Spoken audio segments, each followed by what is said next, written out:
Chairman পদে লড়াই করা বাকি দুই প্রার্থী আলী হায়দার এবং রফিকুল ইসলাম নান্নু শেষ সময়ে আপনাকে সমর্থন দিয়ে নির্বাচন থেকে সরে যাবে। আসলে এটি বিষয়টি সঠিক কিনা? আর আপনার এ বিষয়ে কোনো অবগত আমি আছেন এমন কিনা? এমন ব্যাপারে আমি জানি না। আমি চাই সবাই হাত লড়াই হোক ভোটের মাঠে, সবাই দেখি জনগণ যাকে মেনে নেবে তে হোক। উনি আমাদের রফিকুল ইসলাম নান্নুর ভাই আমার সভাপতি, জি, যুবলীগের সভাপতি। আমাদের হায়দার সাহেব আমাদের সাধারণ সম্পাদক, আমি যুবলীগের সাংগঠনিক সম্পাদক। আমরা তিনজনই যুবলীগের। নির্বাচন আরেকটা ধাপ, সংগঠন আরেকটি ধাপ।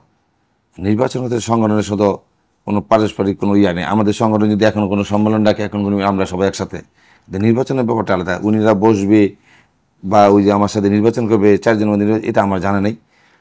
তা নির্বাচনের মাঠে থাকে ভালো।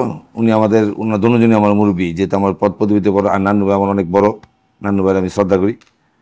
নির্বাচনের মাঠে উনি কতটুকু গ্রহণযোগ্যতা রাখতে পারে, আমি কতটুকু গ্রহণযোগ্যতা রাখতে পারে, হায়দার ভাই কতটুকু গ্রহণযোগ্য, এটা মানুষই বেছে নেবে। মানুষ কে বসলো কে দাঁড়ায় থাকলো, এটা মানুষ, এটা ওদের যাদের মনের এখতিয়ার, আমাদের এখতিয়ার নেই এগুলা।